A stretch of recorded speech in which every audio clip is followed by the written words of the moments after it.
बड़ा बाबू हो, सचिवालय के लोग हो, 20 साल के बाद एक भी छोटा-सा एग्ज़ाम में बैठ कर के दिखा दीजिए। नियोजित शिक्षकों से कौन-सा दुश्मनी निकाल रहे हैं? आप बता दीजिए माननीय मुख्यमंत्री जी, उप मुख्यमंत्री जी, आखिरकार उसके साथ इस तरह का व्यवहार क्यों हो रहा है? शिक्षा सुधार से इसको कोई लेना-देना नहीं है। सम्राट चौधरी के नेतृत्व में नियोजित शिक्षक के पक्ष में एक बड़ा आंदोलन हुआ। कुछ साथी बहकावे में डर के मारे परीक्षा देने के लिए जरूर गए हैं। एडमिट कार्ड जला करके शिक्षक भाई लोग विरोध प्रदर्शन कर रहे हैं कि सरकार किस तरीके से शिक्षकों को डरा करके, धमका करके, पहले ही परीक्षा, दक्षता परीक्षा, पात्रता परीक्षा सब ले लिया। अब परीक्षा का क्या औचित्य है? शिक्षा में सुधार नहीं होगा, शिक्षा तबाह हो जाएगा और यही कर रहा है ये लोग। 28 तारीख को पुनः तमाम हमारे शिक्षक भाई बहन। नमस्कार, आप देख रहे देशवा न्यूज। सक्षमता परीक्षा का लगातार जो है नियोजित शिक्षक विरोध कर रहे थे, लेकिन उसके बावजूद भी कल से तमाम नियोजित शिक्षकों की सक्षमता परीक्षा ली जा रही है। कई सेंटर बनाए गए हैं और उस सेंटरों पे टीचर नाराज भी हैं, लेकिन परीक्षा देनी उनकी मजबूरी। हमारे साथ शिक्षक संघ के प्रदेश अध्यक्ष हैं पंकज कुमार सिंह जी। सबसे पहले आपका स्वागत है पंकज जी हमारे चैनल में। जी, आपको भी बहुत बहुत धन्यवाद। पंकज जी, आप लोग लगातार विरोध कर रहे थे, लेकिन उसके बावजूद भी परीक्षा ली जा रही है। देखिए, हम लोगों का विरोध जारी है। हम लोगों ने सक्षमता परीक्षा को लेकर के जो जबरन तरीके से सक्षमता परीक्षा नियोजित शिक्षकों पर लादा गया सरकार के स्तर से, उसका हम लोग विरोध करते आ रहे हैं, अभी भी विरोध कर रहे हैं। कुछ साथी बहकावे में डर के मारे परीक्षा देने के लिए जरूर गए हैं, लेकिन अब जो स्थिति आपने भी देखा होगा कि बिहार के अंतर्गत एडमिट कार्ड जला करके शिक्षक भाई लोग विरोध प्रदर्शन कर रहे हैं और अपना गुस्सा जाहिर कर रहे हैं। हम लोगों का विरोध जारी है। सक्षमता परीक्षा में जो प्रावधान लाया गया है कि जबरन स्थानांतरण किया जाएगा, 3 जिला में भेजा जाएगा, उसके बाद भी रैंडमाइजेशन के तहत अन्य जिला में भेजा जाएगा। ये तमाम सीबीटी मोड से एग्जाम है। इन प्रावधानों को लेकर के हम लोगों का विरोध है और यह विरोध हम लोगों का जारी एग्जाम खबर करने का हम लोग सेंटरों पे भी गए थे, तो वहां पे कई ऐसे बुजुर्ग शिक्षक हैं जिनका 8 साल और 10 साल नौकरी ही बचा हुआ है और उनको कंप्यूटर चलाने में जो है वो काफी दिक्कत आ रही है, लेकिन वो लोग भी सक्षमता परीक्षा देने आ रहे हैं। यही तो समझने वाली बात है। आप ही समझिए ना कि सरकार किस तरीके से शिक्षकों को डरा करके, धमका करके और एक तरह से सेंटर पर जाने के लिए विवश किया है। इसके लिए तमाम स्तर से उनके जो अधिकारी थे, उन्होंने प्रयास कर शिक्षकों को गुमराह किया है।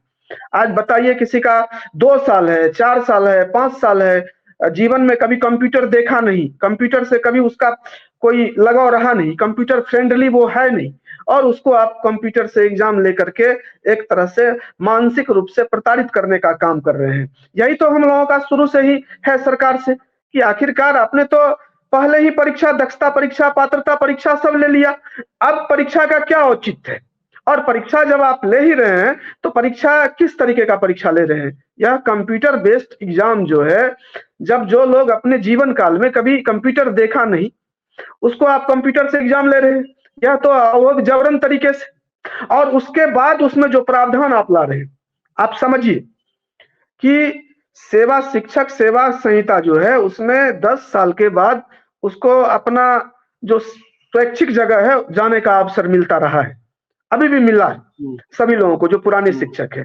यहाँ तो 20 साल से लोग सेवा दे रहे हैं, फिर 20 साल के बाद उसको, उनका जो स्टेबिलिटी है उसको खत्म करके आप कहाँ भेजिएगा? आप क्या सोचते हैं कि एक जिला से दूसरे जिला में भेज देंगे, तीसरा जिला में भेज देंगे तो शिक्षा में सुधार हो जाएगा? शिक्षा में सुधार नहीं होगा, शिक्षा तबाह हो जाएगा और यही कर रहा है ये लोग। और यह सरासर शिक्षकों के साथ नाइंसाफी है। हम लोग इसका पुरजोर विरोध करते हैं। आज भी बिहार के शिक्षक कई जगह पर जो समझ गए हैं एडमिट कार्ड जला रहे हैं और 28 तारीख को आप जान लीजिए, 28 तारीख को पुनः तमाम हमारे शिक्षक भाई बहन जितने भी हैं, जितने भी शिक्षक एकता मंच के साथी है, सभी विधायक के आवास पर जाकर के धरना देंगे और उनसे मांग करेंगे कि सदन में इस आवाज को बुलंद कीजिए। शिक्षकों को जो मानसिक रूप से प्रताड़ित किया जा रहा है, शिक्षकों को जो परेशान करने की नीति बनाई गई है, इसको सदन में पुरजोर तरीके से उठाइए, अन्यथा आगामी जो लोकसभा का चुनाव है वह आपके लिए भी अच्छा नहीं होगा, किसी सरकार के लिए अच्छा नहीं होगा। हम लोग बिहार के जितने भी शिक्षक साथी हैं पुरजोर तरीके से विरोध करेंगे। अभी अब देख रहे हैं सेंटर पे जाकर के माननीय मुख्यमंत्री जी ने क्या कहा था, आप सभी लोग जानते हैं। एक बार नहीं कई बार माननीय मुख्यमंत्री जी ने कहा कि परीक्षा मामूली सी परीक्षा ली जाएगी। अभी जो स्थिति है, आप तो सेंटर पर गए, देखे भी किस तरीके से जो उसका लेवल है वह बीपीएससी हो यूपीएससी का लेवल डाल करके एक तरह से शिक्षकों को छटनी करने की नीति बनाई जा रही है। यह एक इसका सीधा मतलब है, शिक्षा सुधार से इसको कोई लेना देना नहीं है। यह शिक्षकों से ऐसा लगता है कि नियोजित शिक्षकों के साथ सौतेला व्यवहार किया जा रहा है। नियोजित शिक्षकों से कौन सा दुश्मनी माननीय मुख्यमंत्री जी निकाल रहे हैं यह समझ में नहीं आता है। 20 वर्षों से जब बिहार के आंदोलन किए थे, आप लोग कुछ दिनों पहले आंदोलन किए थे, लेकिन उस समय शिक्षा मंत्री जो है उन्होंने कहा था कि इस पर चर्चा होगी, लेकिन उसके बावजूद भी परीक्षा ली गई। यही तो दुखद है। बिहार का नियोजित शिक्षक, अभी आप देख लीजिए हमारी वार्तालाप माननीय उप मुख्यमंत्री से भी हुआ। माननीय उप मुख्यमंत्री कौन है जिनके नेतृत्व में 12 जुलाई को पटना में लाठी चला। 12 जुलाई को उन्होंने जब विशिष्ट शिक्षक नियमावली लाया गया जिसके विरोध में हम लोग 11 जुलाई को आंदोलन करने के लिए गए थे, तो 12 जुलाई को बीजेपी वाले सम्राट चौधरी के नेतृत्व में नियोजित शिक्षक के पक्ष में एक बड़ा आंदोलन हुआ, बड़ा संघर्ष हुआ। उन्होंने कहा कि हम नियोजित शिक्षकों के पक्ष में खड़ा है, उनका जो मांग है वह जायज। और आज जब मुख्यमंत्री बने हैं, जब वो सरकार में साझेदार हुए हैं, एनडीए की सरकार बनी है, तो तब भी उन्होंने कहा, हम लोगों की वार्तालाप हुई है जो 2 दिन के बाद रास्ता निकाला जाएगा। लेकिन आज 1 सप्ताह से ज्यादा गुजर गया है, लेकिन अभी तक कोई रास्ता नहीं निकला है। यह साफ है कि नियोजित शिक्षकों, पार्टी कोई भी हो, चाहे वह महागठबंधन की सरकार रही हो चाहे एनडीए की सरकार रही हो, नियोजित शिक्षकों को दोनों सरकार छलने का काम कर रही है। एनडीए गवर्नमेंट भी जो उसका एजेंडा था बीजेपी का, उस एजेंडा से बिल्कुल हट करके काम कर रही है। और अब हम लोग जान लीजिए, हम लोगों भी तय कर लिए, अब इस राजनीति के चक्कर में नहीं विरोध कर रहे हैं। हाँ, विरोध नहीं कर, पुरजोर तरीका से विरोध करेंगे और आने वाले लोकसभा चुनाव में भी अपनी ताकत का एहसास मजबूती से कराएंगे। जो शिक्षकों को प्रताड़ित करेगा उसे भी उसकी हैसियत बताएंगे।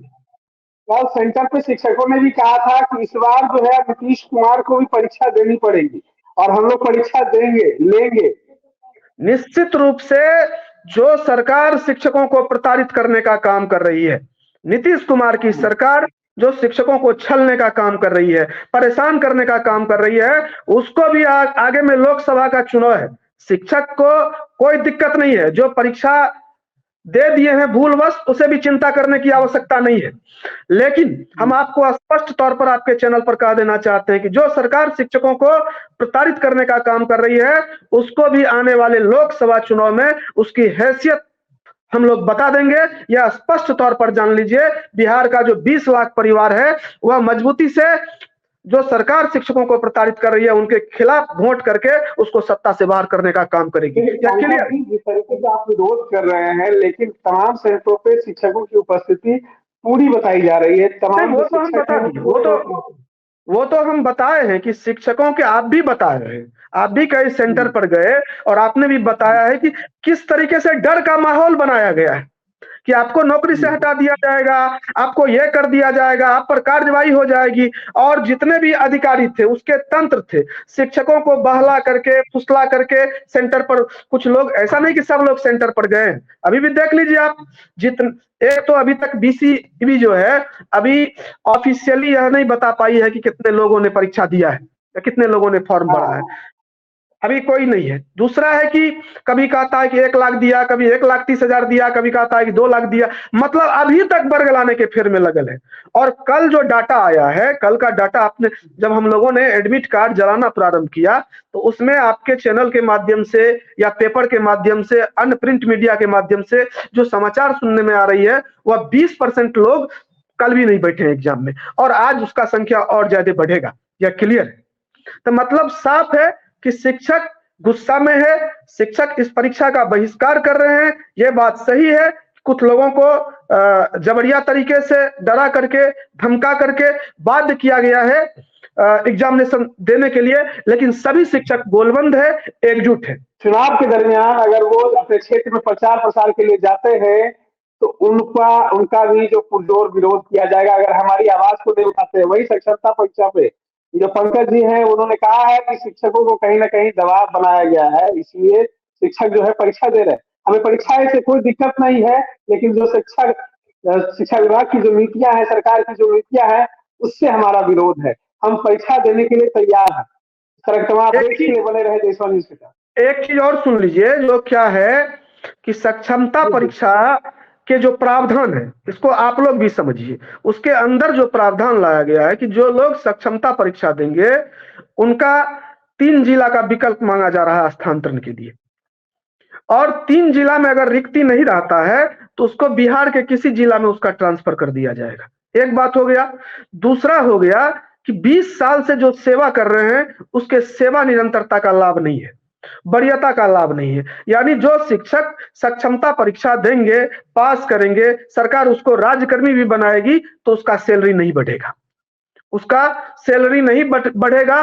उल्टे जो है उसको जबरन तरीके से, जबरिया तरीके से दूसरे विद्यालय में स्थानांतरित कर दिया जाएगा। 20 वर्षों का जो स्टेबिलिटी है, स्थायित्व है, उसको समाप्त करके, एक तो कम पैसा मिल रहा है, आप सभी राजकर्मी चिल्ला रहे हैं, लेकिन आप लोग जान लीजिए या किस तरह का जो पूर्व से बहाल नियमित शिक्षक है वह राज्यकर्मी के नाम पर भी वह वेतन नहीं मिल रहा है। एक तरीके से यह राज्यकर्मी नहीं, यह एक तरह से चाइनीज वेतनमान है। जो महिलाएं अपने घर पे हैं, आप लोग परीक्षा देने से विरोध नहीं कर रहे हैं, सिर्फ आप लोग को उनकी नीतियां का विरोध है। हाँ, हम लोग तो कह रहे हैं कि जो विशिष्ट शिक्षक नियमावली में जो आपने प्रावधान लाया है उस प्रावधान को समाप्त कर दीजिए। हम तो लगातार यही कह रहे हैं कि उसके जो अंदर जो प्रावधान है उस प्रावधान को आप समाप्त करिए। वो जो जबरन स्थानांतरण की नीति है उसको समाप्त करके ऐच्छिक स्थानांतरण लाइए। उसमें जो वरीयता का लाभ आप नहीं दिए हैं, आप बताइए, परीक्षा पास करेंगे, नया जगह जा करके नया शिक्षक बनेंगे, 20 साल का सेवा का क्या हुआ? तब वरीयता का लाभ दे दीजिए, सेवा निरंतरता का लाभ दे दीजिए, और जो पुराने शिक्षक का जो 7th पे मैट्रिक्स के अनुसार वेतनमान है वह आप दे दीजिए। जो अगर आप परीक्षा ले रहे हैं तो 7th पे के अनुसार जो वेतनमान है, मैट्रिक्स है, वो आप दे दीजिए। आप ये सब आप कुछ नहीं करिएगा, खाली शिक्षकों को प्रताड़ित करने के लिए, परेशान करने के लिए पूरे राज्य भर में नैरेटिव बनाया जा रहा है कि हम नियोजित शिक्षकों को राज्यकर्मी बना रहे हैं, हम उसका सुविधा बढ़ा रहे हैं। अरे भैया, कौन सा सुविधा बढ़ा रहे हैं? माननीय मुख्यमंत्री जी को जानना चाहिए, शिक्षा मंत्री को जानना चाहिए कि आपका यह सुविधा किस तरह का सुविधा है कि आप घर में बसे हुए लोगों को बेघर करना अगर सुविधा है तो इस सुविधा को आप रख लीजिए। यह सुविधा आप रख लीजिए माननीय मुख्यमंत्री जी, ऐसी सुविधा से हम लोगों को कोई लेना देना नहीं है। क्या मतलब है? आप जो मन होगा। दूसरा है कि संविधान को जानिए। संविधान भी कहता है कि आप जो है, जो इतने दिनों से सेवा कर रहे हैं, उसको इस तरह से प्रताड़ित नहीं कर सकते हैं। आप बता दीजिए ना, कलेक्टर हो, जज हो, कर्मचारी हो, बड़ा बाबू हो, सचिवालय के लोग हो, 20 साल के बाद एक भी छोटा सा एग्जाम में बैठ करके दिखा दीजिए, ठीक ना? एक भी एग्जाम में पास करके दिखा दीजिए। आप कलेक्टर के लिए क्यों नहीं लाते हैं परीक्षा, ठीक ना? कि कलेक्टर 20 साल के बाद परीक्षा में पास नहीं करेंगे तो उसको जो है उसका प्रमोशन नहीं होगा, ठीक ना? उसको डिमोशन करके वीडियो बना देंगे। कलेक्टर अब वह योग्य नहीं है कलेक्टर, ठीक ना? 20 साल के बाद जो है, जो परीक्षा यूपीएससी से उन्होंने पास किया था वो परीक्षा पास करने के लायक नहीं है, इसलिए उसको वीडियो बना दिया जाए। वीडियो का एग्जाम काहे नहीं लेते आप? जो वीडियो पास नहीं करेंगे उसको, बीपीएससी का एग्जाम पास नहीं करेंगे उसको हम बना देंगे, उसका बड़ा वो बना देंगे, ठीक ना? तो तमाम सिर्फ आखिरकार परीक्षा सिर्फ केवल शिक्षकों का परीक्षा क्यों होना चाहिए? अब 20 वर्षों में हमारा पढ़ाया हुआ विद्यार्थी आज बीपीएससी में कम्पीट किया है, हजारों बच्चा है, ठीक ना, कि आज हमारे ही विद्यालय में जाकर के वह योगदान कर रहा है। एक ने हजारों बच्चा है, आप पता कर लीजिए, ठीक ना? वो हमारे स्कूल से निकले हुए बच्चे हैं और आज और हमसे एग्जाम लेने की बात कर रहे हैं। वो बच्चा आकर के पैर छू करके प्रणाम कर रहा है, आशीर्वाद ले रहा है, ठीक ना? और आप हम परीक्षा के नाम पर हमारी गरिमा को, हमारी प्रतिष्ठा को आप गिराने का काम कर रहे हैं। आप हमें क्या देना चाहते हैं? इस परीक्षा से हमें लाभ क्या मिलेगा? कोई लाभ नहीं मिलेगा। तो यही है कि आपके माध्यम से तो हम सरकार से भी कहना चाहते हैं कि क्यों, कौन सा दुश्मनी निकाल रहे हैं? नियोजित शिक्षकों से कौन सा दुश्मनी निकाल रहे हैं? क्या यह नियोजित शिक्षक इस देश का वासी है कि नहीं? क्या यह नियोजित शिक्षक विदेशी है? क्या यह नियोजित शिक्षक गुलाम है? क्या यह नियोजित शिक्षक बंधुआ मजदूर है? आप बता दीजिए माननीय मुख्यमंत्री जी, उप मुख्यमंत्री जी, आखिरकार उसके साथ इस तरह का व्यवहार क्यों हो रहा है? क्यों उसको प्रताड़ित कर रहे हैं? क्यों उसको बर्बाद करने की साजिश में लगे हुए हैं? यह आपको जवाब देना पड़ेगा, और नहीं जवाब दीजिएगा तो हम लोग विदेशी नहीं हैं, हम लोग इस देश के नागरिक हैं, संविधान को समझते हैं, वोट की शक्ति को समझते हैं। आपको भी आने वाले समय में हम अपनी ताकत का एहसास कराएंगे, आपको भी सड़कों पर बिठा देंगे, यह स्पष्ट तौर पर जान लीजिए। चलिए, ये थे हमारे साथ शिक्षक एकता मंच के प्रदेश अध्यक्ष पंकज कुमार जी, जिन्होंने तमाम बातों पर अपनी प्रतिक्रिया रखी। आपको इस वीडियो में कैसा लगा और अपनी क्या राय है इस तमाम अपडेट को कमेंट बॉक्स में जरूर लिखें और हमारे चैनल को सब्सक्राइब करें। धन्यवाद।